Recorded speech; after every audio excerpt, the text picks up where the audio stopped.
Hi there, আমি আজকে আপনাদেরকে দেখাবো কিভাবে ওয়ার্ডপ্রেস ওয়েবসাইট প্লাগইনের মাধ্যমে রিসেট করতে হয়। এর জন্য আমাদের প্রথমে চলে যেতে হবে ওয়ার্ডপ্রেস ড্যাশবোর্ডে। সেখান থেকে প্লাগইন ইনস্টল এবং এখান থেকে যাব আমরা অ্যাড নিউ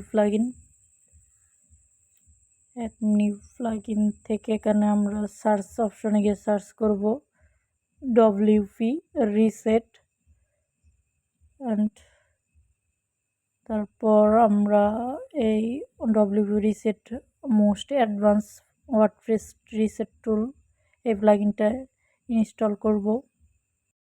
এখন প্লাগইনটি ইনস্টল করার পর অ্যাক্টিভ করে নিব। এখান থেকে প্লাগইনটা অ্যাক্টিভ করার পর আমরা চলে যাব টুলসে, ড্যাশবোর্ড থেকে টুলস থেকে ডব্লিউপি রিসেটে যাওয়ার পর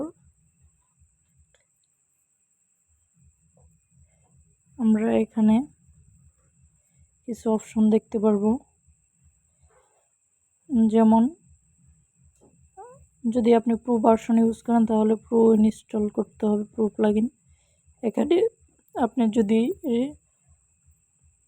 যে থিমটা আছে সেটা যদি রিসেট করার পর আবার রিঅ্যাক্টিভ করতে চান তাহলে এই অপশনটা ক্লিক করতে হবে। আর যদি না করতে চান তাহলে টিক মার্ক উঠিয়ে দিবেন। আর যদি প্লাগইন রিঅ্যাক্টিভ করতে চান তাহলে প্লাগইনগুলোও আবার অ্যাক্টিভ করতে পারবেন ওই রিঅ্যাক্টিভ মার্ক দিয়ে।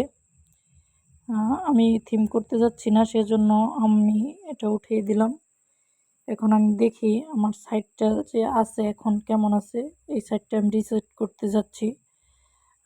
এই সাইটটা বর্তমানে এরকম আছে। এখন আমরা দেখব এটা রিসেট করার পর কেমন হয়।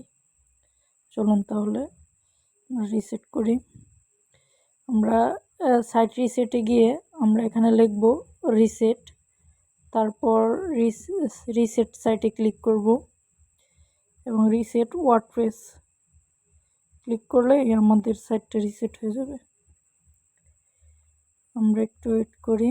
আমাদের সাইট রিসেট হয়ে গেছে, একদম নতুন অবস্থায় ইনস্টল করলে যেরকম থাকে ওই রকম হয়ে গেছে। এখন আমরা যদি এখন ভিজিট সাইট দেই তাহলে দেখেন কেমন আসে।